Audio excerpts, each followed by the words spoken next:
जमीनी विवाद में अधिकारियों के आदेश होने के बाद भी न्याय न मिलने पर पीड़ित ने आमरण अनशन व आत्मदाह की दी चेतावनी। बताया कि 3 वर्षों से अधिकारियों के दफ्तरों का काट रहा हूं चक्कर, नहीं मिल रहा है न्याय। प्रधान व राजस्व के अधिकारियों पर गंभीर आरोप लगाते हुए रविवार को सिंघाचौर कला निवासी राजेश पांडे ने पत्रकार वार्ता किया। बताया कि प्रधान द्वारा हमारी जमीन पर सामुदायिक शौचालय व विद्यालय बना हुआ है। इस मामले में पूर्व डीएम सौम्या अग्रवाल के द्वारा रोकने का आदेश किया गया, जिसके बाद मनमानी तरीके से प्रधान लेखपाल व तहसीलदार के आदेश को ठुकराकर निर्माण कार्य कराया गया। मैंने कोर्ट के धाराओं के तहत आदेश भी कराया, जिसके बाद पैमाइश के नाम पर लेखपाल कानगो द्वारा रिश्वत की मांग की गई, जिसमें कानगो व चतुर्थ श्रेणी के कर्मचारी की गिरफ्तारी भी हुई। एसडीएम तो जमीन का पैमाइश किए, लेकिन रिपोर्ट गलत प्रस्तुत कर दिए। वहीं राजेश पांडे ने बताया कि हमारा जो कागजात में जमीन है उतना ही प्रशासन हमें नाप कर दे दे, हमको 1 इंच भी दूसरे का नहीं चाहिए। वहीं बताया कि इस मामले में जो हमारे जमीन पर काबिज है वह हमारे चट्टी सिंघाचौर पर हमें घेर कर गाली देते हुए जान से मार देने की धमकी दी। तो इस मामले में गढ़वार थाना अध्यक्ष को मैंने अवगत कराया। गढ़वार थाना अध्यक्ष ने इस पर किसी प्रकार का संज्ञान नहीं लिया। वहीं राजेश पांडे ने बताया कि जिस तरह से हमारे भाई रोहित पांडे को बांसडी में पुलिस थाना के सामने ही हत्या हो गई, इसी तरह गढ़वार पुलिस हमारी हत्या कराने पर तुली है। आइए सुनते हैं इस संबंध में राजेश पांडे का क्या कहना है।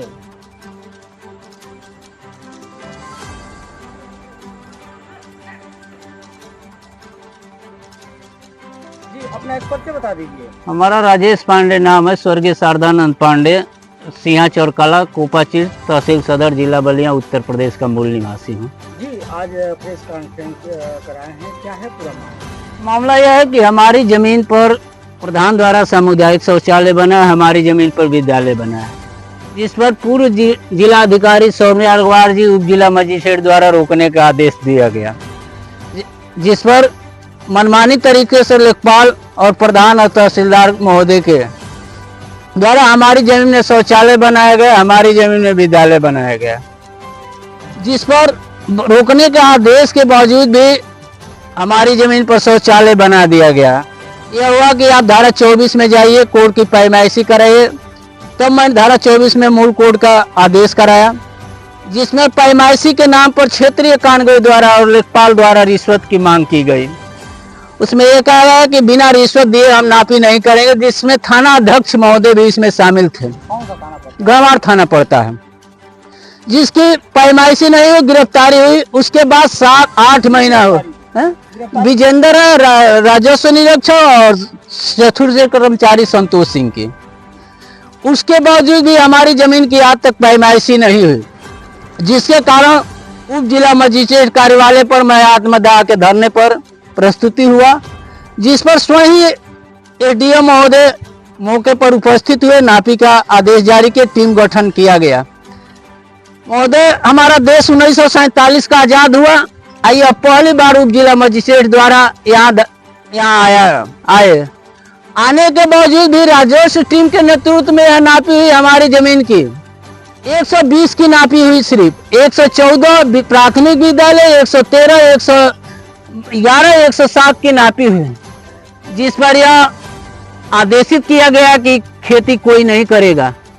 हमारी जमीन पर ही महेश राजभर द्वारा, तपसी राजभर द्वारा, गुबारी राजभर द्वारा और खलीफा राजभर द्वारा हमारी जमीन पर अतिक्रमण किया गया है। हमारी जमीन पर ही प्रधान और लेखपाल की मनमानी तरीके से हमारी जमीन पर बाउंड्री वाल कराया गया, शौचालय बनाया गया, जिससे तमाम आदेश के बावजूद भी एक देश के माननीय प्रधानमंत्री जी 5 सचिवों के आदेश पर जिला प्रशासन नतमस्तक बना हुआ है। हमारी हत्या में यहाँ के एसओ और तहसीलदार और क्षेत्रीय लेखपाल ललन यादव द्वारा हत्या की साजिश रची गई, जिसके कारण आम जनमानस में आक्रोश अशांति का माहौल है, जिस पर एसडीओ कोर्ट द्वारा टीम के गठन के बाद भी फर्जी आख्या प्रस्तुत एसडीओ कोर्ट में क्षेत्रीय कानगो दीनोनाथ यादव द्वारा, ललन यादव द्वारा रिश्वत लेकर फर्जी आख्या प्रस्तुत की है कि 100 घटा संख्या 94 की हम नापी नहीं करेंगे, जिसके कारण हमें जब वह रिपोर्ट मिला तो मैं बहुत दुखी हुआ कि यह ब्राह्मण समाज पर सबसे बड़ा अत्याचार हो रहा है। हमारी जमीन पर 2 हेक्टेयर का लमसम चकमार फेंका जाता है। हमारी जमीन पर भूमाफियाओं द्वारा कब्जा किया गया है, जिससे हम लोग पूरे परिवार से आजादी के बाद भी अपमान सह रहे हैं, जिससे हमें न्याय नहीं मिल रहा है। अभी तक आपने कहां कहां पत्र सौंपा है? कौन कौन से अधिकारी कर्मचारी ऐसे मैंने हैं जो आदेश किए हैं? कुछ कागजात दिखाएंगे? बिल्कुल महोदय, यह देश के प्रधानमंत्री को आदेशित किए कि उप जिलाधिकारी कार्रवाई करे। माननीय चेतन सिंह चौहान जी उत्तराधिकारी द्वारा यह आदेशित किया गया कि जिलाधिकारी उप जिलाधिकारी कार्रवाई करें। उसके बावजूद भी कार्रवाई नहीं की है। माननीय गणेश शंकर पांडे और फतेह बहादुर सिंह आदेशित किया गया कि कार्रवाई करे, लेकिन जिला प्रशासन भूमाफियाओं को संरक्षण देने में आजिज है। एक तरफ गरीबों के घरों पर बुलडोजर चलाया जाता है, दूसरी तरफ भूमाफियाओं को संरक्षण जिला प्रशासन द्वारा दिया जाता है। हमारे ही ग्राम सभा में चकमार के लिए हत्या कराई जाती है। बालडी में भाई की हमारे रोहित पांडे की हत्या कराई दिया जाता है। चिलिकार में हत्या कराई दिया जाता है, लेकिन जिला प्रशासन हाथ पर हाथ धराए बैठता है। जब हत्या हो जाती है तब यह जिला प्रशासन कार्रवाई करता है। इसी तरह मैंने बार बार पत्र माननीय मुख्यमंत्री डीजीपी को पत्र लिखा, लेकिन जिला प्रशासन एकदम भूमाफियाओं के संरक्षण में व्यस्त है, बिकाया हुआ है। रिश्वत के जब एसओ महोदय को लेटर पैड जारी किया गया कि 5/7/24 को आप पुलिस बल के साथ मौजूद हुए हो, लेकिन एसओ महोदय ने मेरे से रिश्वत की मांग की गई, तब मैं वहां नापी करने को पुलिस बल के साथ मौजूद होंगे, लेकिन एसओ महोदय मौके पर उपस्थित नहीं है। मेरी जमीन पर जब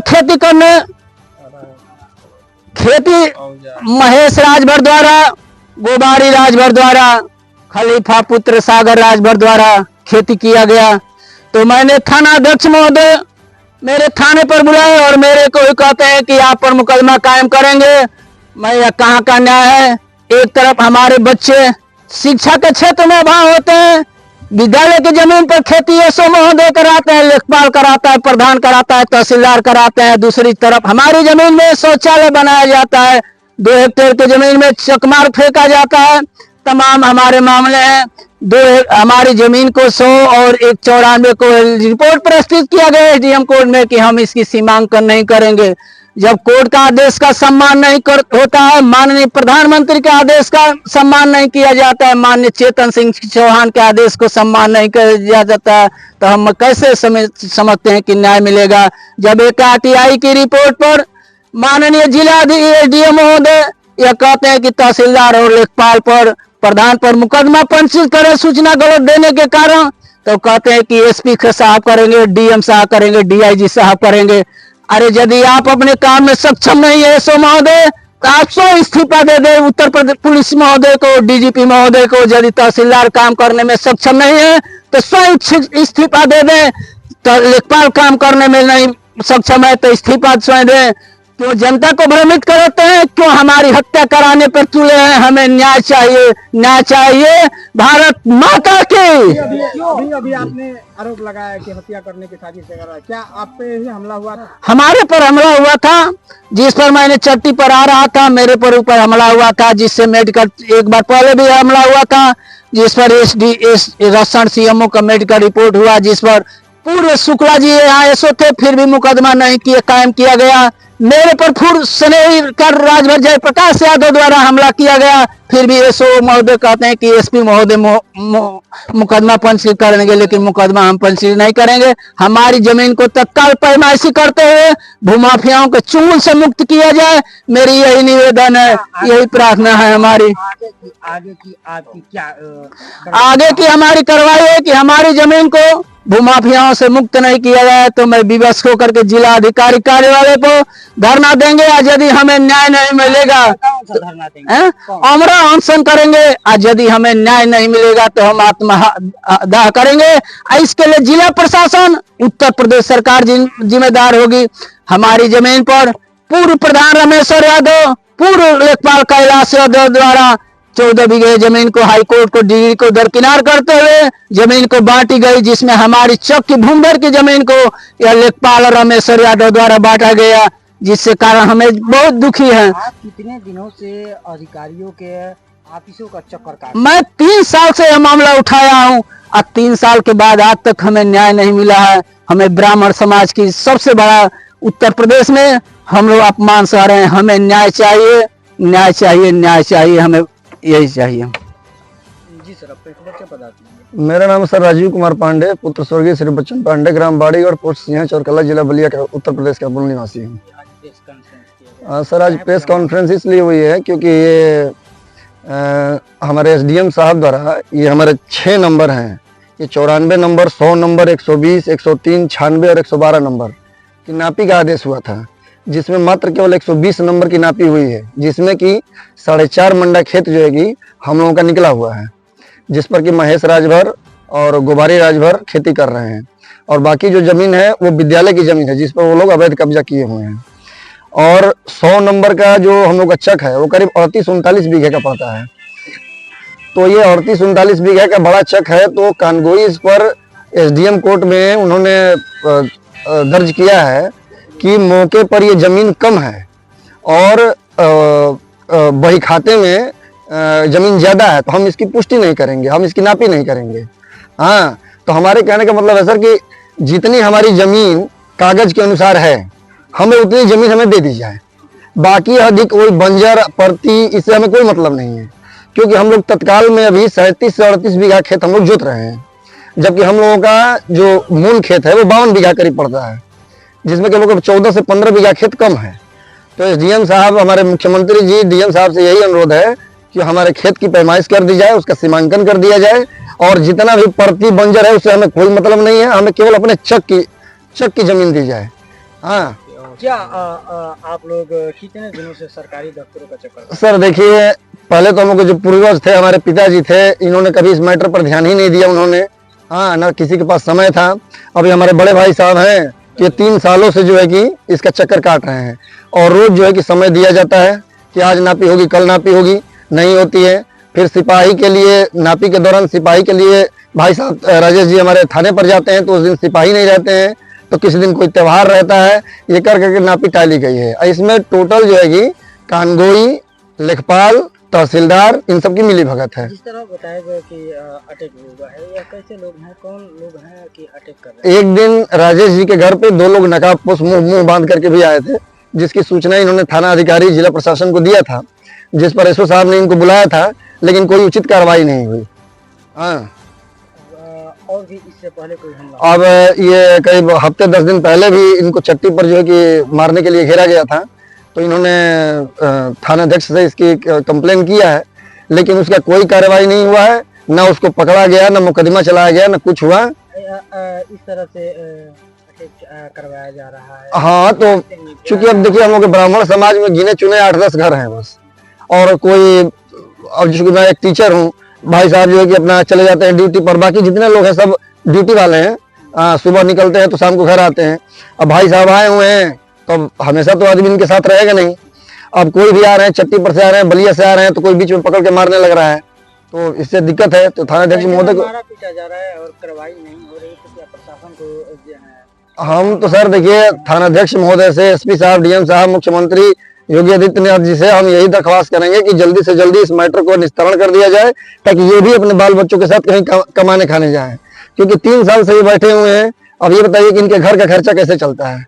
हाँ, 1-1.5 लाख रुपया, 2 लाख रुपया इन्होंने पूरे ये 3 साल में कागजी कार्रवाई करने में खर्च कर दिया है, प्लस 1 रुपया इन्होंने कमाया नहीं है। अब इनके घर का खर्चा कैसे चलता है आप स्वयं जान सकते हैं जी। तो क्या आगे की क्या? अब आगे सर हम लोग का यही दरख्वास्त है कि आज हम लोगों ने प्रेस कॉन्फ्रेंस किया है, कल जो है कि सोमवार को हम लोग जो है कि वहाँ पर डीएम साहब को पत्रक सौंपेंगे, उसके लिए धरना प्रदर्शन के लिए।